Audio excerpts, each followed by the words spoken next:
This is a special pumpkin head. It can run, jump, and can eat people with its mouth open.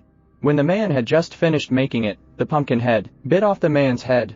Its mouth is as powerful as a blender. Bite off the man's head. Afterwards, Detective Tina rushed to the scene and questioned the witnesses. They couldn't believe that the murderer was Pumpkinhead. It happened to be Halloween that night. A little boy was passing by a dark street and was attracted by this glowing pumpkin head. The little boy reached out to touch it, but he was swallowed by the monster. The pumpkin head ran to a crowded place, chasing people and biting them. Tina still doesn't believe that the murderer is Pumpkinhead. Pat Healy made a model of the pumpkin head based on the bite marks on the wounded. Tina took a weapon and chased the monster. Under the attack of the bullets, the pumpkin head was blown into pieces. Tina picked up the pumpkin pieces and recognized them as product labels. Tina took people to the origin of pumpkins. This factory has cultivated tens of thousands of pumpkin heads, and the manufacturer obviously has not realized the seriousness of the matter. What's the big deal? Just a bunch of pumpkins.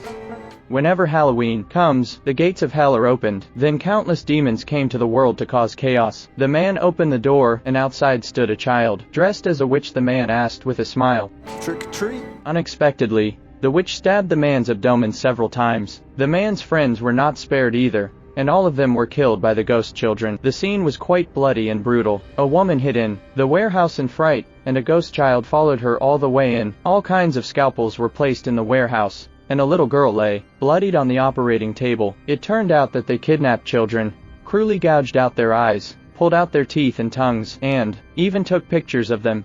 Happy Halloween, you fucking sick.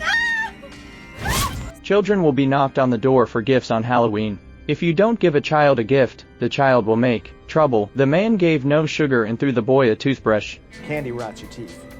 Don't forget to floss. The boy sharpened the toothbrush and stabbed it into the man's stomach. There was another boy who toiled all night, just half a bag of candy. As a result, the candy was confiscated by parents. In the middle of the night, the boy was awakened by the sound of laughter. He ran downstairs and saw his parents eating candy. The boy raised the kitchen knife and cut it at his parents. After finishing, the boy picked up the candies on the ground and ate them with great relish. But that wasn't enough. He set his sights on the corpses of his parents, looking for candy from their stomachs. The boy became more and more addicted to eating, and finally cut out the candy in his belly to eat. A family of 3 died like this, and every Christmas Eve since then, the boy's ghost would sneak into thousands of households. The family died unfortunately, and the way of death was to be disemboweled. Only the youngest son put a piece of chocolate at the door in time. And this lucky escape past a catastrophe. They ate all of my candy.